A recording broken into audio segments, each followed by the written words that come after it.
if you're standing in the middle of the room and on one side of the room is all your problems scattered around, and on the other side of the room is Jesus. He said, you can either face all your problems and try to manage them, but they're coming at you in all these different ways, right? They're like wild animals. Or you can just turn and face Jesus and let him do that for you.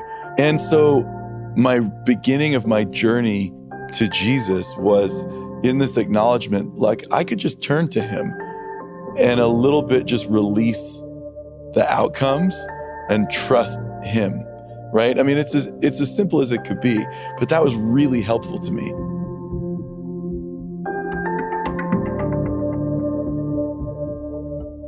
You're listening to the Ferment Podcast, conversations about worship and transformation. Today's guest is Caleb Maskell. Caleb is the founder of the Society of Vineyard Scholars, a doctoral student at Princeton Divinity School, and the worship pastor at the Blue Root Vineyard outside Philadelphia, Pennsylvania.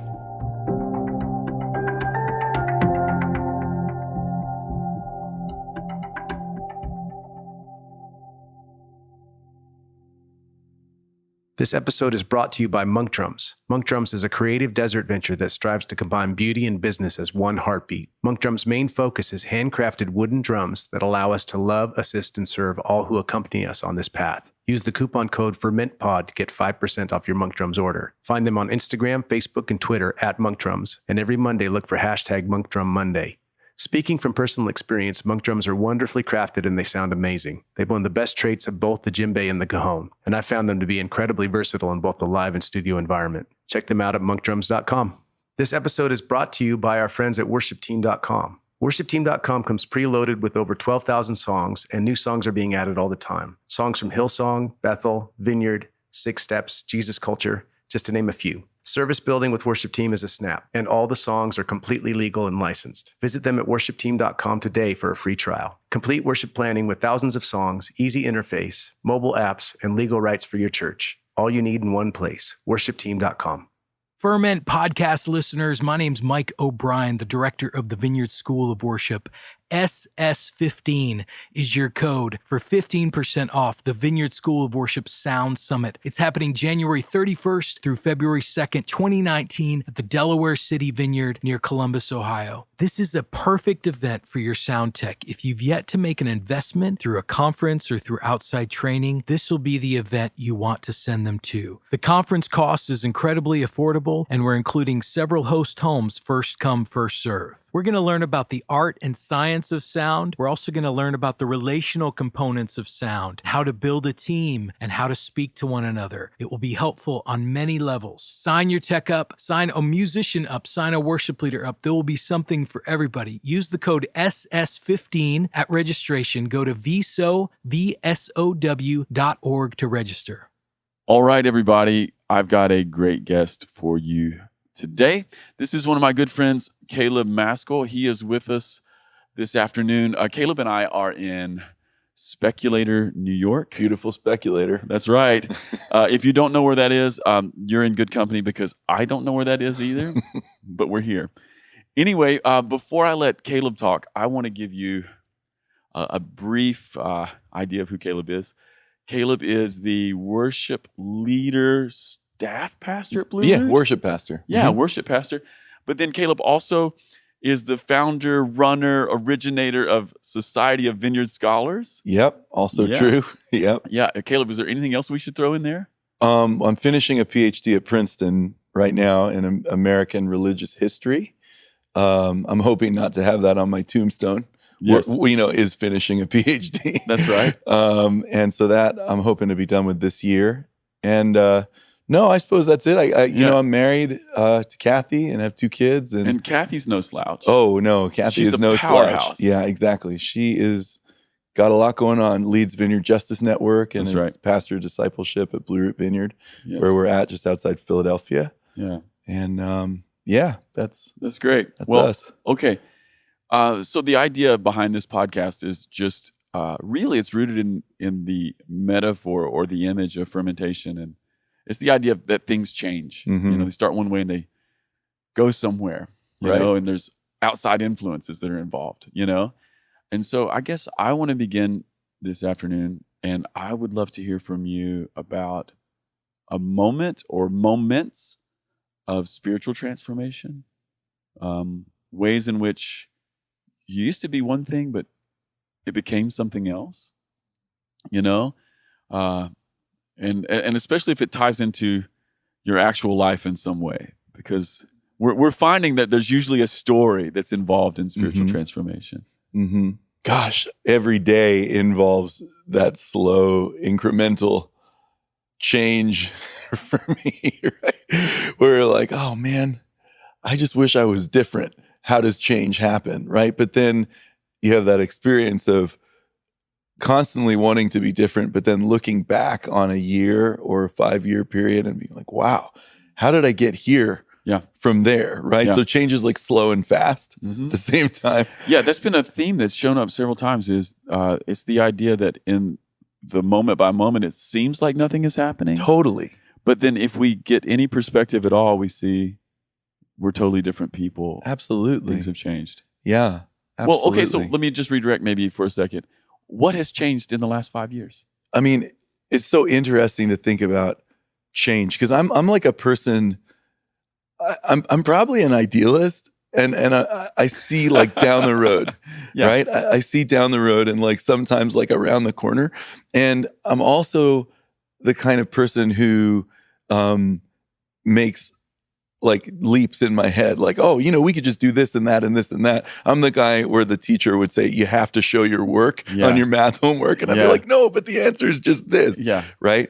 And so I feel like over the last several years, I've been in a process where God has been building in me some vision for what kinds of things we need in the church to become like a hospitable, thoughtful place that develops leaders and welcomes people of all kinds in the 21st century, right? Yeah. Like I've realized that churches, really all churches, but churches like ours, we need to be developing, you know, cores for theological reflection. We need to be developing like a core understandings of like why we do what we do on the weekends, stuff like that, right? And these kind of really long range projects, right? You know, we're in the Vineyard Church, and how do we think about the Vineyard's identity, and how do we think about transferring the identity of a movement that had its beginnings 40 years ago, and its first generation guys are mostly gals, mostly beginning to retire. Yeah. Right. What does it look like to be the Vineyard for a long time? And so those are the kinds of things that where it's like God, I think, has just made me the kind of person who thinks that way, thinks in like the long arc, and that requires some building, right? But the process of even coming to articulation of what we need, much less beginning to build that stuff. And, I've found it to be a rather long and, painful at times, but it's not mostly characterized by pain. It's mostly characterized by, wow, I'm putting one foot in front of the other, following my instincts, asking for a lot of wisdom from pretty much everyone who's around, anyone who will talk to me, and then just putting brick upon brick, stone upon stone, and asking God, not like what's the whole plan, but what's the next thing. Yeah. Does that make sense? Yeah, of course. Yeah. Yeah, that makes a lot of sense. I guess what I'm interested in now after hearing you say that would be this, because the last few times that you and I've talked together, we've talked about these big picture issues, right? Because we're sort of like in the thick of trying to lead this next corner. Yeah. Right? Yeah. I guess I'm interested in hearing you talk maybe a little bit about why that question or that set of questions has awakened in your own heart. Yeah. Well, it might be something to do with having kids. So I've got a 9-year-old and a 2-year-old. And, Kathy and I planted a church with another couple in New Haven, Connecticut in 2007, Elm City Vineyard. And we didn't have kids then. But in the process of having kids, which, Josiah came along shortly after we planted the church, I began to be more and more aware that there's a whole generation of people growing up in the vineyard who have only known the vineyard, right? And it used to be that people who not only led vineyard churches, but even showed up in vineyard churches had very often had some kind of background in another church, right? So the vineyard's form, like the vineyard's church form, is kind of like a renewal form, right? It's a form. Because it includes everybody else. Totally. It builds on other stuff that you've had in the background, right? So you can come in and you can sing songs to Jesus for 30, 40 minutes because you've known about Jesus for a while. And this thing is a very renewing way of coming into Jesus' presence, sing, etc. But if that's your bread and butter, if the vineyard is all that you've known, right? It just raises a whole different set of questions about like, what are we teaching? What are we forming? How are we building, or not building disciples? Because I think God does the building, but how are we setting people up to become disciples in the ways that our structures work, in the ways that our institutions, to use like kind of a sometimes scary word for some folks. Wait, I don't build an institution. Well, the truth is, like, it could be like a small, flexible, lean institution, but every church is at some level an institution. It eventually happens. It's got an end goal. Yeah. It's just what it is, right? You know, you got an end in mind and a thing to achieve it. So I think that's having kids is a big part of it. Just and watching. So what about having kids has awakened maybe this set of questions? Well, to realize that as a parent, you know, I'm responsible for my children's development and growth to a certain point, but you also realize, wow, you know, I mean, it's that, cliche that it takes a village to raise a child, right? It absolutely does. You gotta find your village. You gotta make sure your village is okay. Yeah, it's a decent village. Yeah. So it's a question of, for me, like, what's a good village? Well, you know, and one of the things that I've noticed, and I'm clearly not a parenting expert. No. Just want to put that out there right there. I'm not either. You know, but I have kids who are 16, 14, 12, and 5. And Heather and I have talked many times about the fact that I don't know when it is, but there's this moment when you become very aware that your kids are making their own choices. Mm-hmm. Now, you know, they're still, you know, in your care. You still have a massive amount of influence over them. Right. You know, you can still guide and direct, but there's this thing that starts happening. Mm-hmm. 12, 13, I don't know what it is, 10 for some kids. Yeah. And they're literally making their own choices. Right. And so, you know, to your point, the container, the bigger container that they rest inside, it's very important. Well, and I think, we have to have churches that are able to able to positively engage with and embrace like the actual world that we actually live in, right? It's not going to do us any good if we're building communities that are designed for, you know, the renewal of 1980s evangelicalism. And nothing wrong with where we've been, but where we're going looks really different. Yeah. You know, and I see that in my son now who's 9. I mean, he's facing stuff that didn't even come across the radar screen of folks, you know, 20, 30 years ago. And we just have to be active in our formation. Well, I know it's certainly true of your kids, but it's also true of my kids. Like even River, my oldest, he was born in 2001. Like the internet was a thing. Totally. Like, so he's never had one breath in his life where the Matrix wasn't running in the background. Of course. You know? Dude, my 2-year-old knows how to use an iPad. Of course she does. I'm like, how did you even know? She's like, I'm watching videos, Daddy. Yeah. I'm like, yes, look at you. You are. Yeah. You totally well, are. my 5-year-old has become a lizard expert from kids' YouTube because he can take Heather's phone and he'll shout into it, you know? Yeah. Bearded dragon. And then he watches all the videos, you know? Absolutely. Yeah. So we just haven't, maybe as a church, we've started to think about what are the effects of things like the internet. Yeah. But maybe we haven't thought deeply enough about that yet. Well, yeah, I think there's just a kind of cultural competency that we need to develop as leaders in order to, in order to be real, right? I mean, we can pretend that we don't need those things and that business as usual will serve us well.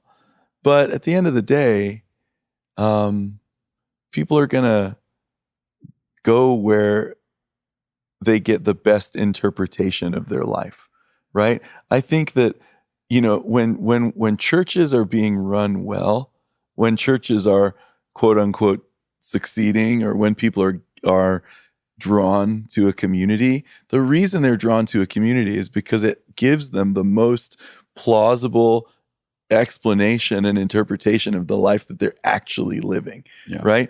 Jesus was so attractive because the stuff that he said, sometimes it was confusing, sometimes it was challenging, but it was also just full of truth, right? When Jesus talked about how things were, people sat up and listened, right? So I always think about like the people who were sitting around when the Pharisees were bugging him for healing somebody on a Sabbath. And he said, look, if your animal fell in a pit on the Sabbath, you'd pull it out, right? And everybody standing around was like, duh, of course we would. And those religious people just looked stupid. Mm-hmm. It wasn't like a strong theological argument. It was just like, this is life, guys. Yeah. And so I'm hoping that the work that I'm trying to do, Kathy's trying to do, a lot of us are trying to do right now, who love the vineyard and are being called into leadership in the vineyard, is about that. Yeah. Yeah.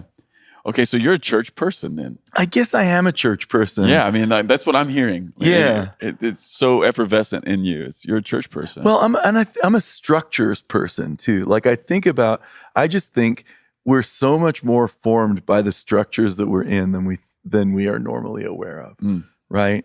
I think, when you walk into a restaurant or a movie theater or a mall or a cathedral or any of those places or a stadium, those places start to work on you. And in fact, they draw out of you things that are maybe latent in you, right? Like, I live in Philadelphia.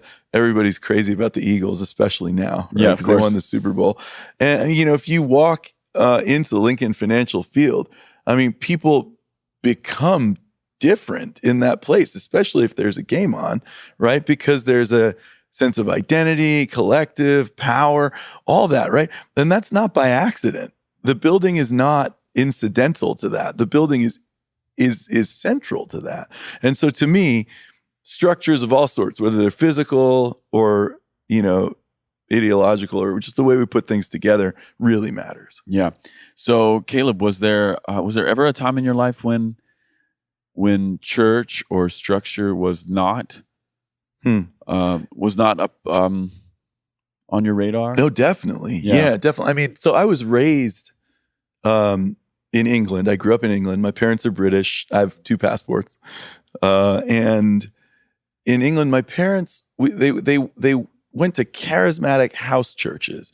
So they were sort of a mind that a lot of the institutional churches in the UK were like past their prime, and they weren't cynical, and they never talked bad about anybody, but they chose into these places because they thought, okay, like this is where the Holy Spirit's at work, and this is where we need to be, right?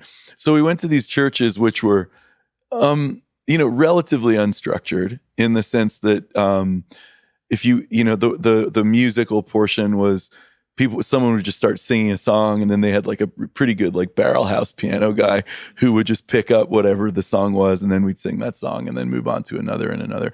And there was a teaching team, and they would sort of switch among the elders who was going to teach. And there was a kind of very decentralized power structure. And I think it would probably not be speaking ill of them to say that they didn't really think that they had structure or liturgy or anything. I think they thought. Yeah, I think that's we like to think that we don't. Yeah, right. Like, and not just those people, but I think we all like to think, we don't have a liturgy. We're not religious. Right, exactly. I think that was part of the thing for them for sure. And it met in like a fellowship hall or a community center, unlike the other, old established church buildings that were all around the streets in England. You throw a stone, you hit a church building, right? Because they're 1,000 years old or whatever. And so I grew up in an environment that took itself to be pretty unstructured. And then we moved to the United States when I was 9. This is before the internet, right? So before Facebook. My parents had no way of really connecting with anybody, but certainly not with any other British people from there. So there was definitely a bit of an identity crisis that comes along with immigration, probably for most people. So they just went to the closest church down the street, which is a Southern Baptist church. And I remember the culture shock of that was really stark, right? Because that was very structured, very institutional. You had to put on your tie. I'd never dressed up for church before. Really? Dressed up for school, not for church. That's really, of course, yeah. Yeah, your parents were taking you to home church. Exactly. We were going to home church. So that was just what it was. We're voting against that. Yeah, exactly. And so it was much more formal, and very culturally formal as well. There were a bunch of transplants. Actually, this is in New Jersey, but people who lived in the South and were up in New Jersey for work or whatever, they came from the South and had moved for work, would come. So it was really culturally Southern. And the songs and just, it was an interesting time. But I mean, long story short, it really didn't work for me, right? My grid for who God was so unrelated to what I was experiencing as a kid, 9, 10, 11 in that church, that when I went away to boarding school for high school, so I left and went to boarding school when I was 12 going on 13. Wow. And in the United States. In the United States, okay. Right? But there was no requirement for me at that point to go to church. This is a long way of answering your question about was I'm a church guy now, but was I always, right?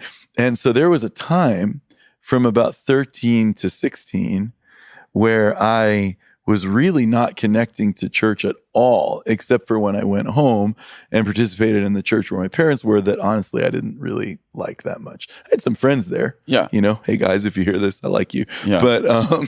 But it was just not, it didn't help me to see God or know Jesus in a way that was... Were you okay with God at this point? Or was God just sort of like, he's evaporated? Well, it was an interesting thing. I felt, I never really doubted the existence of God. That was just kind of a gift to me, I guess. And my parents had taught me the Bible when I was a kid, so I knew the Bible pretty well. But I definitely wasn't following Jesus. I wasn't trying to be like Jesus, and I guess I don't know that I was okay. It was a pretty lonely time, actually. I think I was working a lot out in that season of my life. And I mean, any kid who goes away to boarding school, especially at that age, is working stuff out. Yeah, and you had immigrated. And you'd immigrated. Yeah, it's everything stacking on top of itself. Exactly. I had a bunch of big questions. And so in some ways it was a time for reinvention. I kind of went to the floor. Everything got stripped out. And then I just started to figure out who I was. And so, I guess if you had asked me in that day, like, does God love you? I would have been like, yeah, God loves me. But I didn't have a prayer life or any particular sense of connection to God. And so what awakened a connection to God and then... Well, I mean... Then into church, Yeah, there's a couple things. I mean, high school was a pretty painful experience for me. I failed a bunch of classes and that's interesting to hear you say, because you're one of the smartest people I know. Yeah, well, I mean, it wasn't about being smart. It was about the fact that in order to do the work that was being asked of me, I needed motivation. And I had no motivation. I was like a Green Day song. So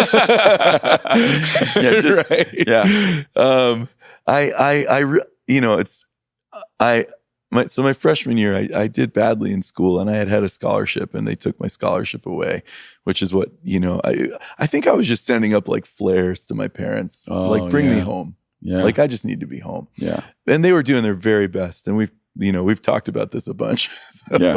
So I have no ill will or even really much pain around it at this point. But, they thought would be best for me was like, we're going to support you. We know you can do this. We're going to get you through it. Right. So I went back, still going. And I had this moment. My dad was a productivity consultant. Wow. And he came to my school and he brought me like a binder like with a calendar in it. And he's like, man, all you really need to do is just organize your days, right? He's like, if you could just get some structure in your day, that'll fix everything. It'll fix it. And it was so kind. I mean, I look back, I feel so warm towards him for doing this, right? So I got this binder and he's showing me how I could use it and whatever. And I'm like, yeah. And then he left. And I literally remember this moment. I'm in my dorm room in Kennedy House at the Lawrenceville School. And my dad drove off and I watched him drive away. And I had this moment, because remember, I knew the Bible, where I was like, oh, I'm the dude at the end of Romans 7. The things I want to do, I cannot do. I want to do this. Yeah. But I know that I am not going to be able to do this. The things that I don't want to do, that's what I'm doing. That's the very thing I And then do. I walked across the street to the pizza shop and was kind of a little bit in a crisis, because I'm like, I want to do this. I want to please my parents. I want to kick butt in school. I want to go to a good college. I want to do all that stuff, but I can't. And I don't really know why. So my journey to God, my journey to Jesus, and I maybe journey back to Jesus, that depends how you want to think about it, I guess, was rooted in failure, right? My friend David Zoll, who runs the blog Mockingbird, has this wonderful thing that he says, love is not a thing that you fall into, it's a thing that you fail into, right? Because it's really only in the place where you absolutely come apart that the reality of love can be communicated to you. Who still accepts you at the bottom. Exactly. And I think my first several years in high school were that working itself slowly out like a slow motion car accident. Yeah, and your parents, they stood with you through it all. Oh, they stood with me through it all. I mean, I told you I lost my scholarship. I was very much not like the rich kid who goes to boarding school. My mom actually went out and got a job, and I think her whole salary probably went to paying my school fees, which is crazy. Yeah. But to me, whatever else that was a total picture of grace, And so I'll always be grateful to her for what she showed me in that. But it didn't help me to do my work. Yeah. Right. Yeah. And so basically what I found was that I was as supported as I could possibly have been at some level in terms of material things, but no better off in terms of what I could do. And so a couple things happened on my journey to Jesus. I mean, one was, so I went home, and this church we were a part of, the one I didn't really connect with, the thing that I did connect with that they did was they had these summer camps, and you kind of go away for a week with your youth group, right? So I went on this trip with a youth group, and, mostly it was about playing guitar and talking to girls for me. But the time that I went after my 11th grade year, so before my senior year, I met a guy, it was kind of a classic story. I had a camp counselor who was seemed like a real dude to me. I was like, wow, this he's different. He tells the truth. He's no stranger to struggles. He's someone I can relate to. He's kind of like punk rock. And he's from Florida. His name was Mike Kwiatkowski. I don't know. I'm amazed I can remember that. Yeah. Wow. Okay. Yeah. The Floridian guy. I mean, we haven't been in touch ever. Yeah. But I just remember him. And I was like, man, if this guy is like what a Jesus follower is, I could kind of be like this guy. And we talked. We had a couple really powerful conversations. And I remember I asked him, I was like, man, I just feel like my life is just coming to pieces in the 11th grade way, right? I don't know if I'm going to go to college. I don't know how to work hard. Everybody has expectations of me. I don't know how to meet them. I feel like I'm wasting my potential. All, the things that 11th grade kids worry about maybe. And if they're in my situation, I don't know. I don't know how paradigmatic I am. But this dude is like, well, you can think about it this way. If you're standing in the middle of the room, and on one side of the room is all your problems scattered around, and on the other side of the room is Jesus. He said, you can either face all your problems and try to manage them, but they're coming at you in all these different ways, right? They're like wild animals. Or you can just turn and face Jesus and let him do that for you. And I was like, whoa, dude, that's kind of helpful. And so my beginning of my journey to Jesus was in this acknowledgement, I could just turn to him and a little bit just release the outcomes and trust him right? I mean, it's as simple as it could be, but that was really helpful to me.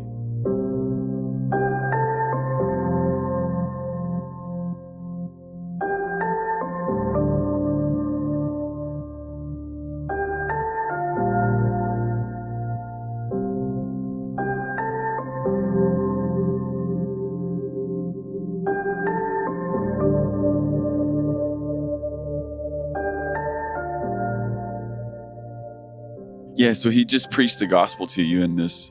In a way I could hear. Yeah. Yeah, and I mean, I remember I drew it in my Bible, like a circle, and there's like me in the middle, and then all these dots of problems on one side and like a J on the other side. Yeah. And it's like, which way do you want to point? It was really helpful for me. So I went back to school, and my plan was, I'm going to work hard, I'm going to pray, I'm going to live a clean and upstanding life, and I'm going to get into college. And a couple things happened. I worked hard.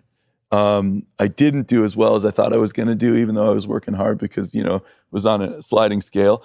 I didn't quite live the clean and straightforward life that I thought that I would, but I had an awareness that God was with me even in the middle of that, which was quite powerful. And I didn't get into college. Like I didn't have a good college option. So what I did was I repeated my senior year of high school and another boarding school, right? It's this thing that happens in boarding schools called postgraduate year. And it's usually for people who are like athletes. They're going to go play hockey in the NHL. Gotcha. So they go it's basically like a pre-college redshirt year for good Gotcha. athletes. And then there's like the one-off guy. And you were him. When I was that guy. Because I had nothing to recommend me. You go to the admissions officer at the school and you say, I would like you to take a chance on me. I mean, I literally said that to this guy, and this guy did. And so I ended up at the school in Connecticut called Choate Rosemary Hall, which is real fancy. JFK went there. It was like, one of those New England places. And my parents asked me to go to the Christian fellowship one time because I hadn't been to any fellowships at Lawrenceville. It wasn't part of my life.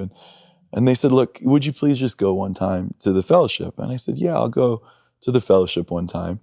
So I walked in to the fellowship, the Christian fellowship. And I remember I had just been signing up for a radio show. The school, one of the best things about the school is they had a radio station. And so I got a slot to play music for a couple hours. And I'd just been sorting that out. And then I walked over to the Christian fellowship, feeling really kind of alien. Like, I don't want to be in this room. These people are probably all lame. And you're a fifth year senior. I'm a fifth year senior. I'm like, not up for this. And I walked into the back of the chapel at Choate, and I remember distinctly hearing music in the front. And it was literally almost like a supernatural experience. I felt like I was being drawn towards the front by the sound. And as I'm like walking towards the sound, I start to cry. And I'm like, what is happening to me? Like, I don't know what's happening to me right now. And I get to the front of the room, and there's some guys, relatively normal looking people, singing what I now know are vineyard worship songs, singing Arms of Love and Refiner's Fire, and songs that, I was like a music head. I was a rock and roll guy, still am. Thanks. Yeah. And I'll have that, please. But, it was not cool music, but it was powerful, and it was beautiful in a way that felt different from almost anything else that I'd really experienced. And I kept going back. What's interesting to me, because I've heard not only you tell this story, but I've heard so many people tell a story that's similar to this. Mm-hmm. Especially the detail of like, I'm kind of a muso. I love music. I know what good music is. Yeah. And then I encounter these vineyard songs. It is not cool. Yeah. It is the opposite of cool. Right. Those Touching the Father's Heart recordings, they were so tremendously profound and powerful. Yes. But they're not cutting it. They were not cutting edge like sonic music. It wasn't like, right. Yeah. No, totally. But it's so, I don't know about you, but I just chalk that up to the work of the Spirit. Yeah. Oh, absolutely. I mean, so like the short version of the rest of that story is that I started to go to that fellowship, started to play music with that fellowship, discovered, like I could be a worship leader. So I started leading songs. And our group, I mean, a lot of people started to have the same kind of experience that I was having in our group that year, to the point where in a school of 1,000 people, I remember one time we had 100 people in the room. You think, gosh, that's a lot of people. And I remember I bought the Vineyard tape, Light the Fire Again, and The River Is Here. I had those 2 tapes, and I used to play those tapes on my Walkman and just walk around campus, sometimes early in the morning, sometimes late at night. And I would just cry. And why? I mean, it's interesting how like the emotional piece is a part of the story, because I wasn't like, I don't know, like seeing angels and having like supernatural experiences, but I think that God was healing me like in some way, like through the music. Yeah. Yeah. And it wasn't that the music itself was so great, although some of those songs are actually beautifully written. They're perfect. But it was that they were giving life to me by just telling me the heart of God. Yeah. Like over and over and over again, giving me prayers, right? Giving me little simple things to pray and say, there must be more. Yeah. Gosh, there's just so many. Yeah, that's beautiful. I just love that. I love that the actual songs and that worship was a vehicle for like, or a catalyst for a brand new life. Well, what I feel like happened, honestly, is that my parents had established something so good in me by teaching me the Bible, right? Yeah. But I had experienced the Bible plus a bunch of religion that I never felt at home in, right? I remember feeling a little bit scared in the charismatic house churches that I grew up in. Yeah. It was a little anarchic, and then feeling really alienated in the church, the Southern Baptist Church. It felt, the particular group, it just felt a little hostile to me. But what I got in that season of time in high school, at the end of high school, was a sense of relationship with a living God. And all of a sudden it was like the thing my parents had built in me with scripture and showing me how their lives. It's like a machine that got plugged in. Yeah. Like God gave me the power, and all of a sudden it's like someone turned the lights on and turned the machine on. Yeah. Yeah. Everything fell into place. Dude, it's just started to work. Yeah. And I realized, I distinctly remember realizing that year, this is going to characterize my whole life. Like there's no way back from this. What I have seen, what I've experienced, this is going to shape me forever. Wow. So how did I come to God? The trajectory, that's the inflection point. Yeah. Was that year at Choate in the Christian fellowship with some people I'm still dear friends with. Nobody was perfect. There wasn't like some great charismatic leader. There was a wonderful guy who took us to church and ran the meetings and so on. But end of the day, it was just a bunch of hungry people who didn't really have a roadmap, but knew reality when they saw it and just leaned towards it. Yeah. So a few years of pain, feelings of alienation. Yeah. But it gets sort of like culminated in being able to feel the embrace of God through some worship. Well, and a group of people. Yes, and I was I came into that spot with nothing to lose. I had nothing to lose. I wasn't known. I was like, I don't have anything to lose, and I have everything to gain by saying, God, if you're there, help me. And there was a bunch of moments throughout my life where I'd prayed that, even in the dark years in high school. God, show yourself to me, help me. And I think I would say that I saw some little signs, but this was the moment when that the Lord chose to say, you're mine.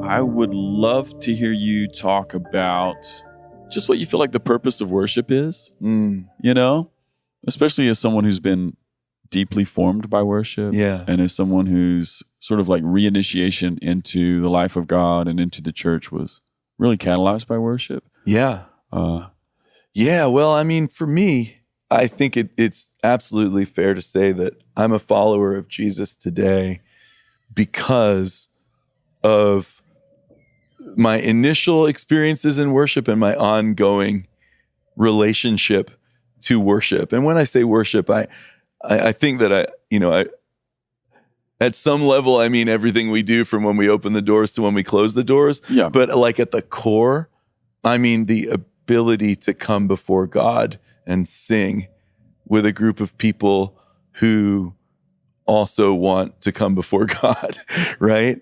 To me, when we worship, we're kind of always doing two things, right? We're always looking to encounter the living God.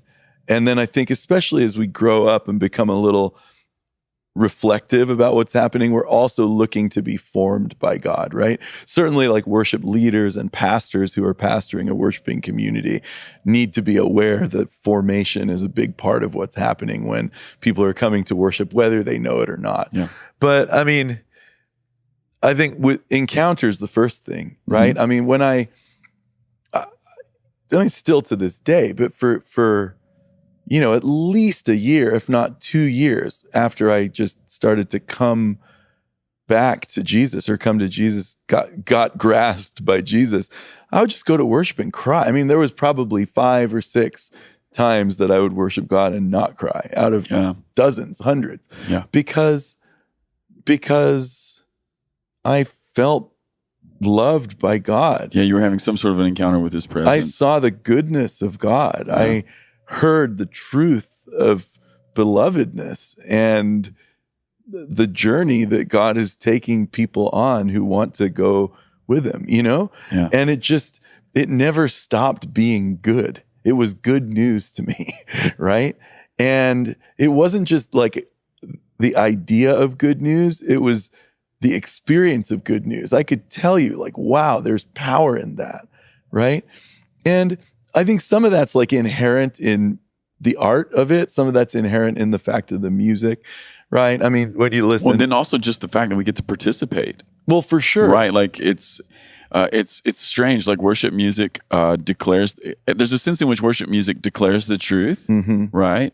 And we can experience that. Right. But it's an experience that because we're singing, we're actually entering into it. Yes. You know, it's something deeper than just, honestly, I am a preacher. Yeah. Right? In my soul, I'm a preacher. Yeah. But I think it's actually something that's maybe deeper than sermonizing. You know? Oh, totally. Well, I mean,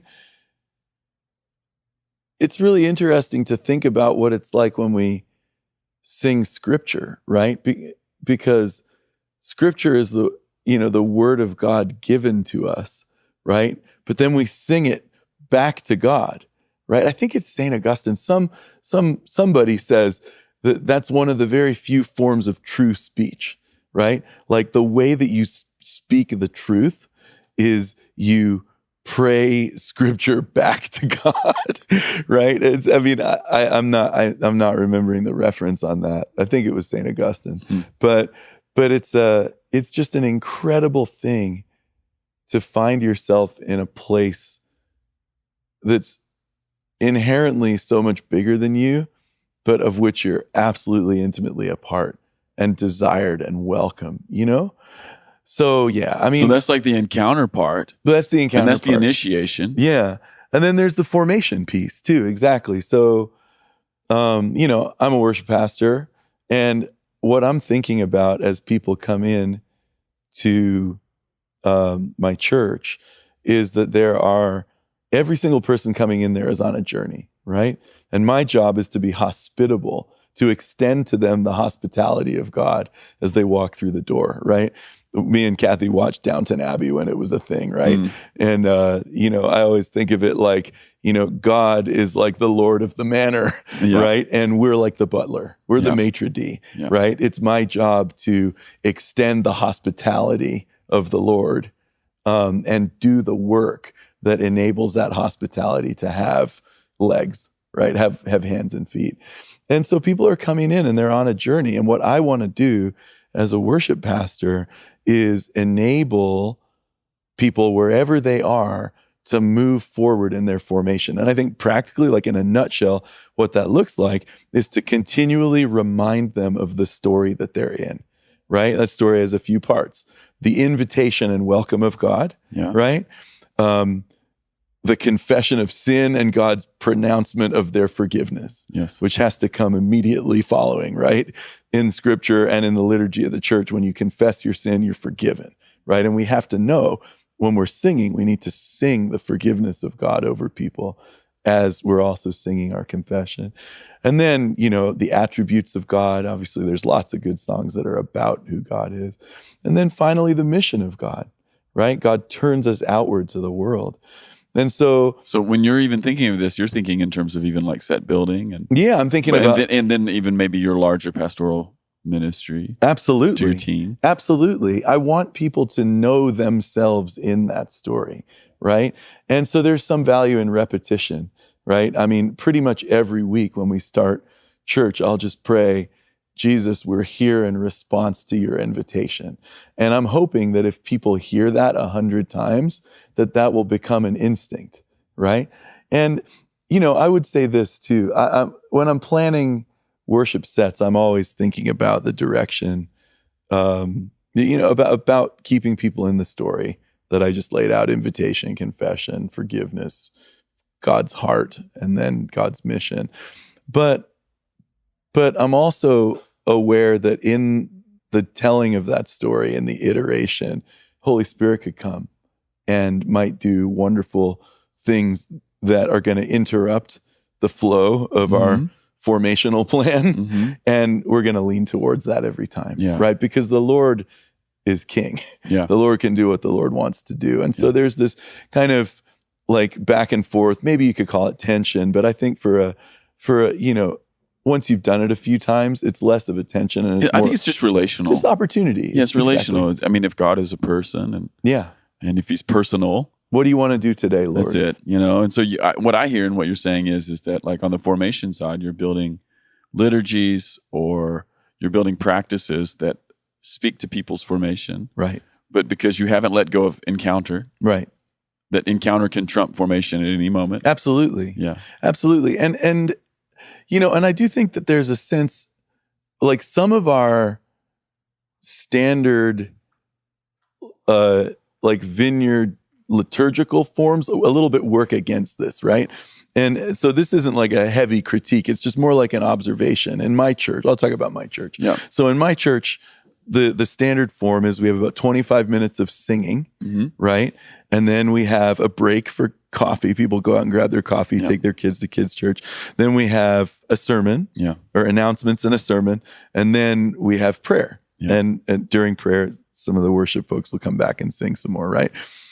But that puts an awful lot of burden on that first 20 minutes or 25 minutes of singing to do that formational work, because at the end of the singing, you've got like, okay, we need to take a break because we got to do the business. We got to get the kids downstairs. And so I've wondered, and I really don't have an answer for this yet.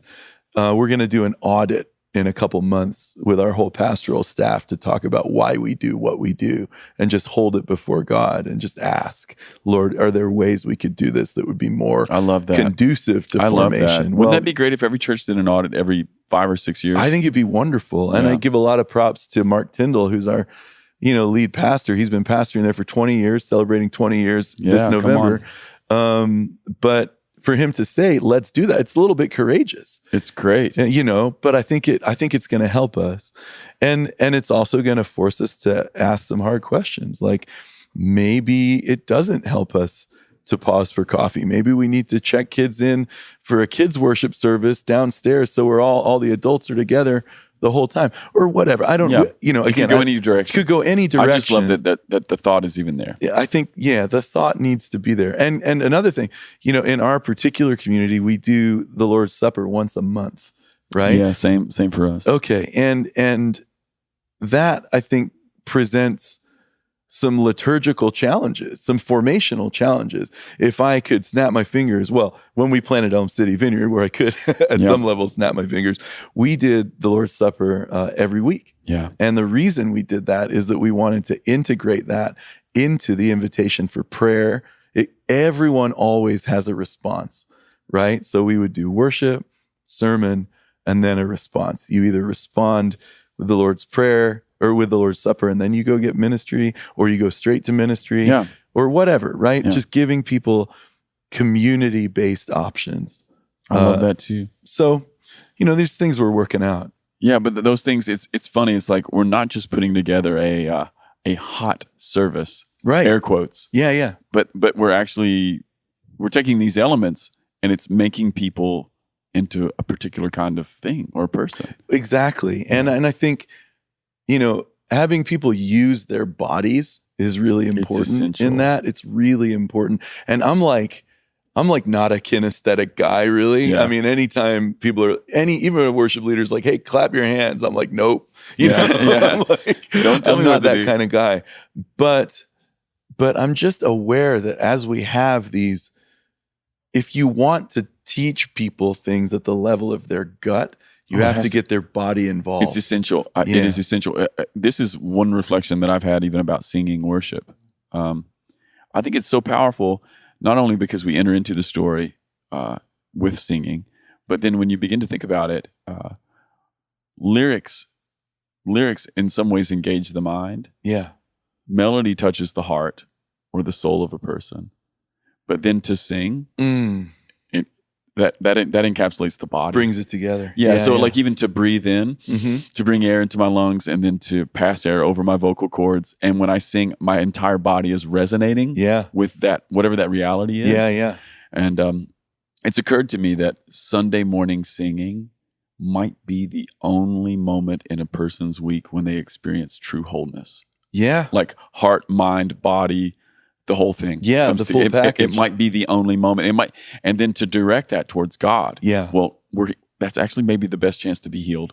100%. I love that. And to me, I think that's why it's so important that our songs have substance. Yeah. And our songs good ones say true things. Yes. Right. And this is where, I think it's okay for worship pastors to be a bit choosy, and maybe essential to not get caught up in like the hit of the week mentality. Yeah, just the YouTubeification of worship. For sure. Yeah. And I mean, there's a lot of great stuff on YouTube. There's great stuff on YouTube, and there are great songs that are being produced for the mass market. Yep. Right? So I'm not against that in general. Yeah, me either. I get it. But what I do think we have to do is learn how to tell the truth all the time. Right? I mean, a challenge. It's in Ephesians and Colossians, when Paul's talking about worship, one of the things that he says is tell the truth to each other, right? Don't lie to each other. And I think it's possible, like if worship songs have, either fluff lyrics in them, or if they have things that are implausible theologically or experientially, I think we might not be telling the truth. Yeah, it could be an issue. I think it can be an issue. And so part of the work of a worship pastor, I think, is discernment. Yeah. Right? What does my church need to be singing to God? And what does God need to be singing to us through these songs? Yeah. And if you think of it that way, I think it's the appropriate level of seriousness. Yeah, it's got to be huge. Speaking on you just used the word like implausibility in our worship songs. It makes me instantly think of, and this is in a positive light rather than a negative light, but it makes me instantly think of our mutual friend Andy Squires. I was totally thinking of Andy. Yeah, because Andy has this song where the third verse is, "You bring the stillborn baby to my shoulder. You bring your sorrow to every fallen soldier. You bring your love to the graves that we stand over." Yeah. It's unbelievable. And we've been singing that at my church. Yeah. And it has so comforted women who have lost their babies. Yeah. Yeah. And we're a charismatic church. And one of the things that we've sort of awakened to accidentally over the course of our history is that that's one of those things that touches a lot of families. Yeah. And there's no space for that pain or to name it. Yeah. You know?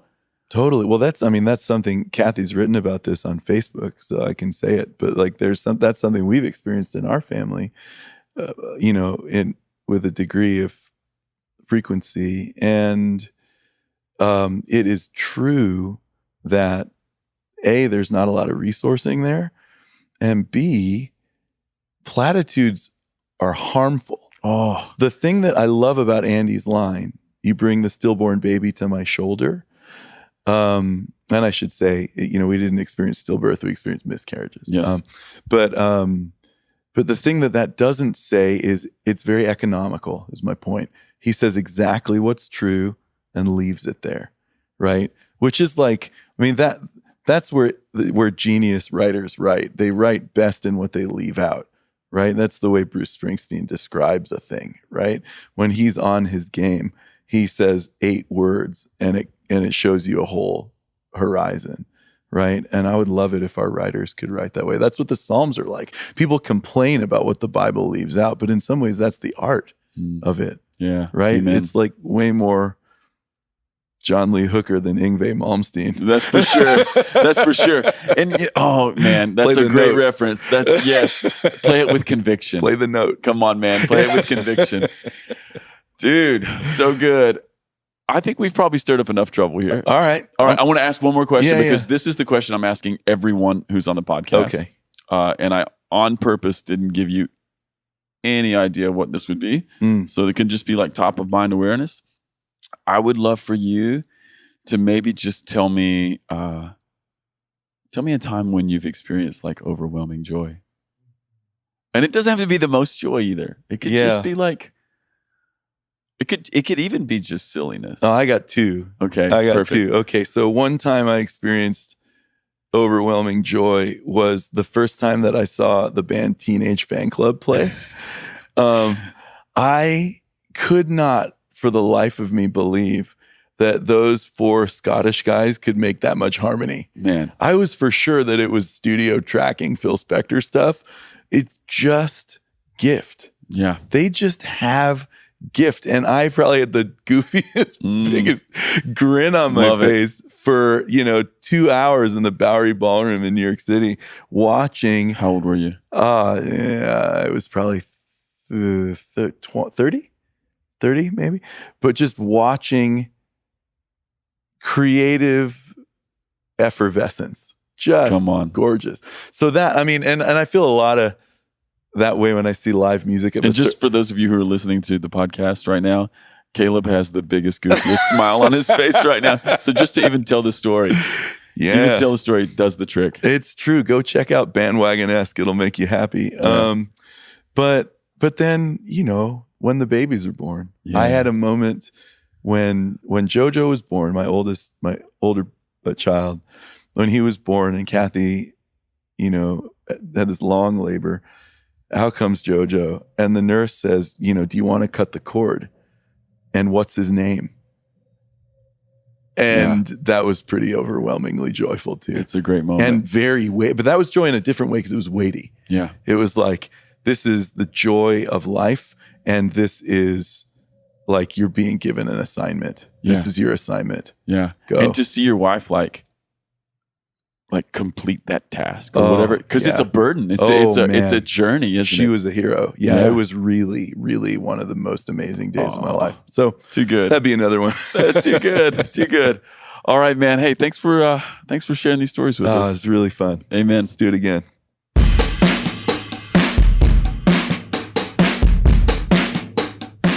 Hey everybody, this is Casey Corum, the producer of the Ferment Podcast. Thanks for listening. I got a couple quick things for you. If you haven't already subscribed, please do so. We've got a bunch of exciting shows coming up, and we don't want you to miss a thing. So, on social media, you can find us on Instagram at the Ferment Podcast, and on Twitter, you can find us at FermentCast. Please let us know what you think of the podcast by leaving a review on iTunes. All right, see you next time. Peace.